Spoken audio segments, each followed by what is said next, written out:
There's a moment in every relationship that changes everything. It's not the big fight. It's not the angry words. It's the silence that follows. That deafening quiet when communication just stops. I'm going to tell you something most people never realize until it's too late. The breakdown of communication isn't the problem. It's a symptom. And what comes after that silence? That's where the real work begins. Today, we're diving deep into what actually happens when people stop talking to each other. More importantly, I'm going to show you the sacred work of rebuilding trust when everything seems broken beyond repair. Let's start with the hard truth. When communication stops, it doesn't happen overnight. It's a slow death.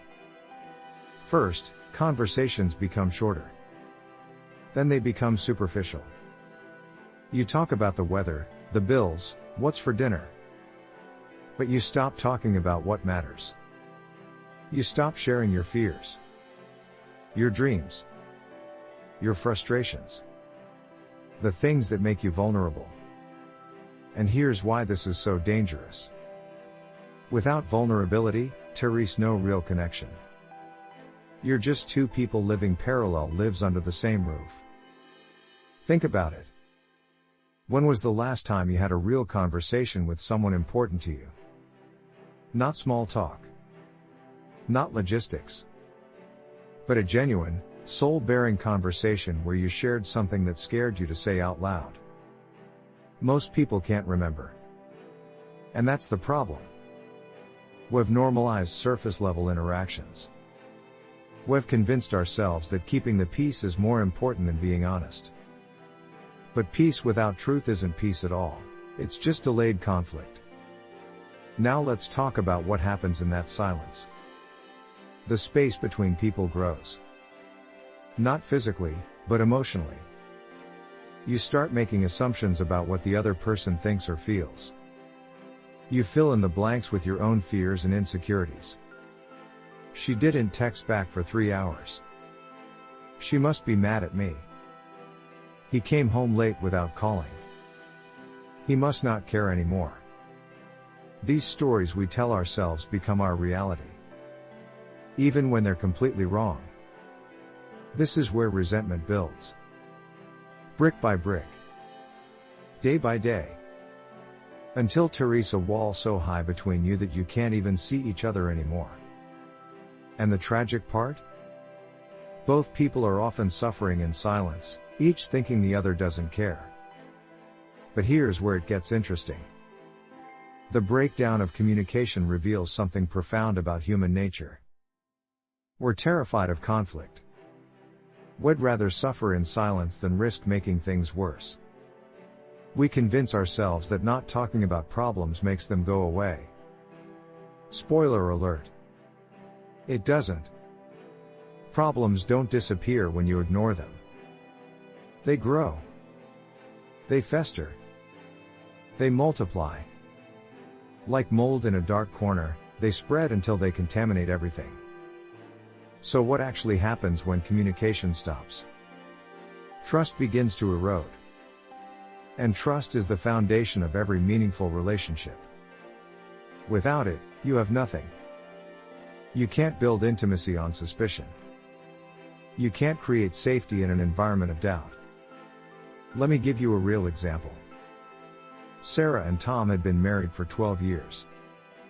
They were the couple everyone admired. But behind closed doors, they hadn't had a real conversation in months. They were polite strangers sharing a bed. One day, Sarah made a decision without consulting Tom. Nothing major, just a weekend trip with friends. But Tom felt blindsided. He didn't say anything at first. He just withdrew further. Sarah noticed but didn't ask why. She assumed he was fine with it. 6 months later, they were in therapy. The weekend trip wasn't the problem. It was the symptom of years of not communicating.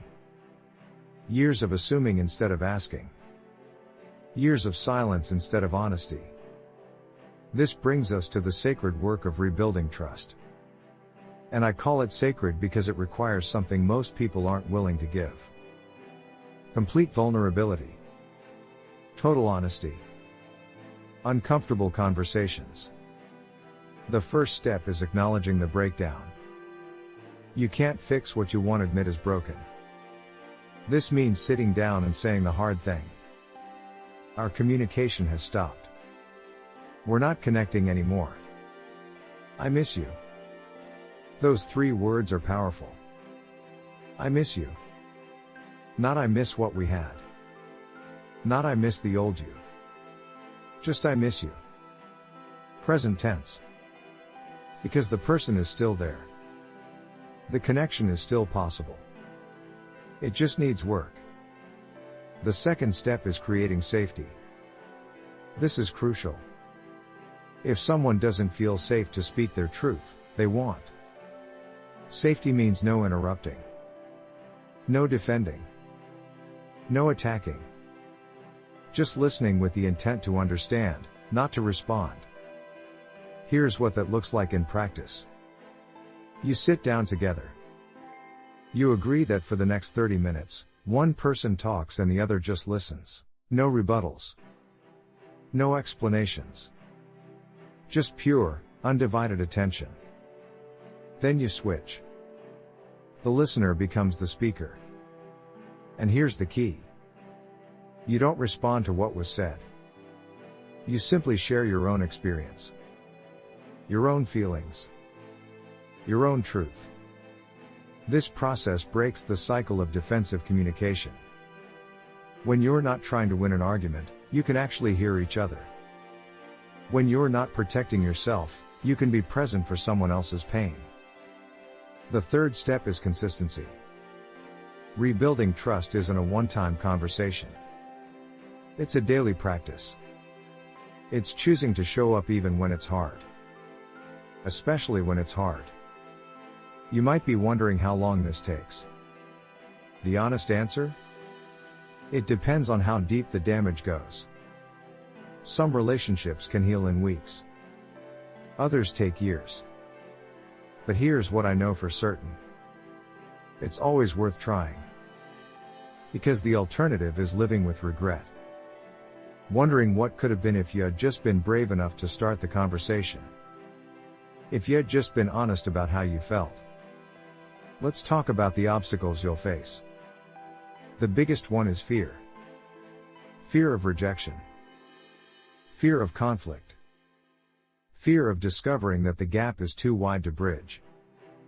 These fears are normal. They're human. But they can't be in charge. Another obstacle is pride. Admitting you were wrong. Apologizing without justification. Accepting responsibility for your part in the breakdown.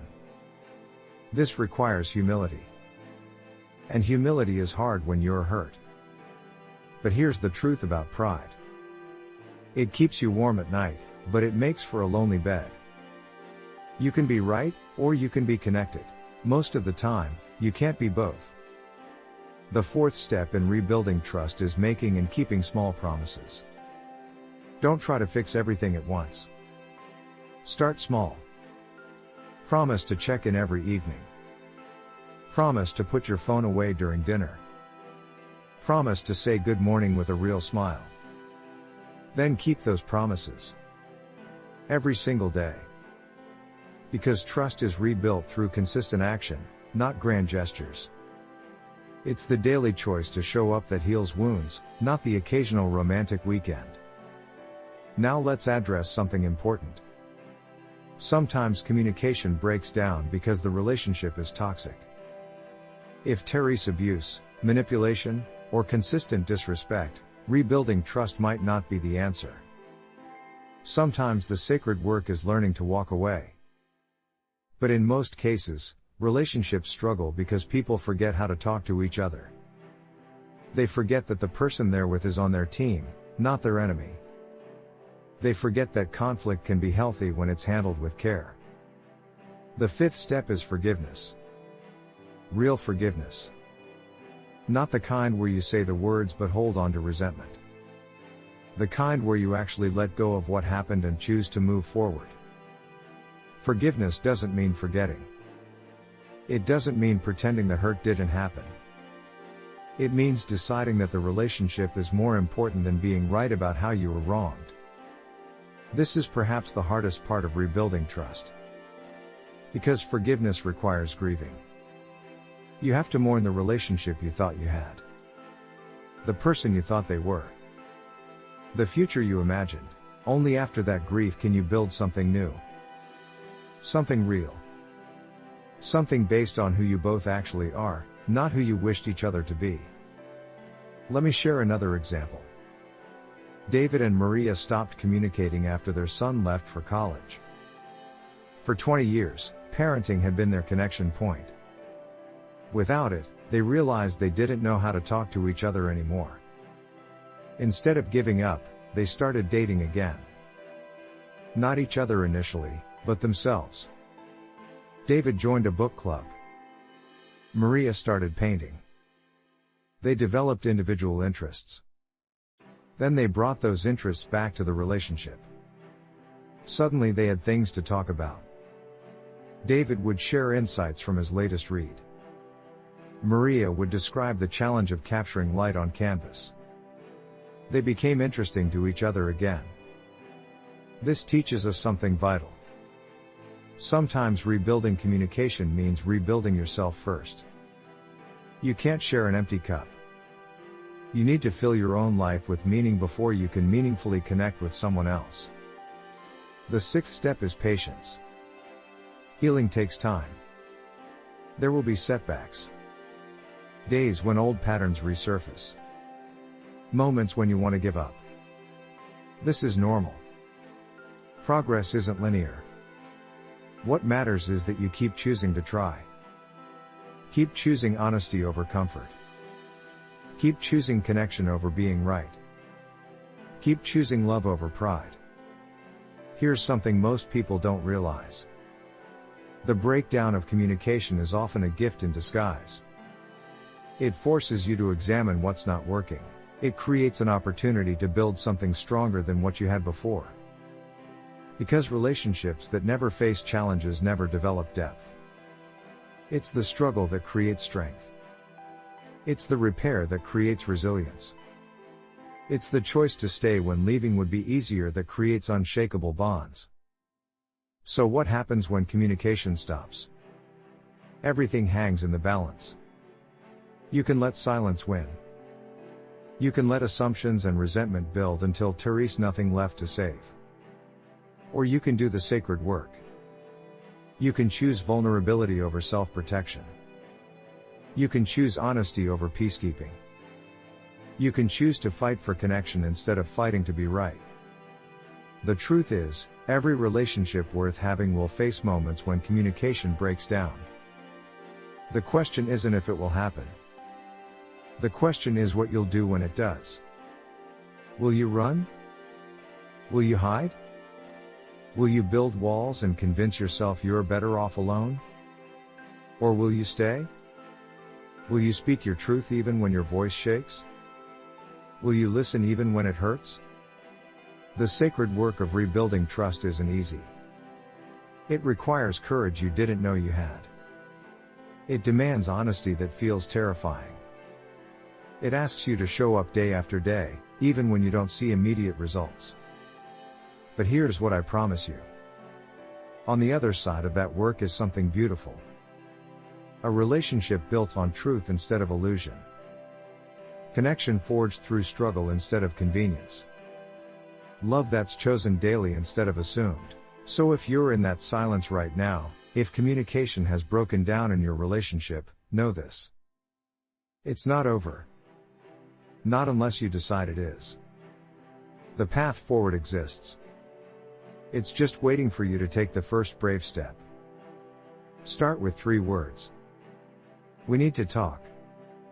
Not as a threat, but as an invitation. An invitation to rebuild. To reconnect. To remember why you chose each other in the first place. The sacred work begins with that choice. The choice to try. The choice to hope. The choice to believe that what's broken can be mended. And sometimes, what's mended becomes stronger than what was never broken at all.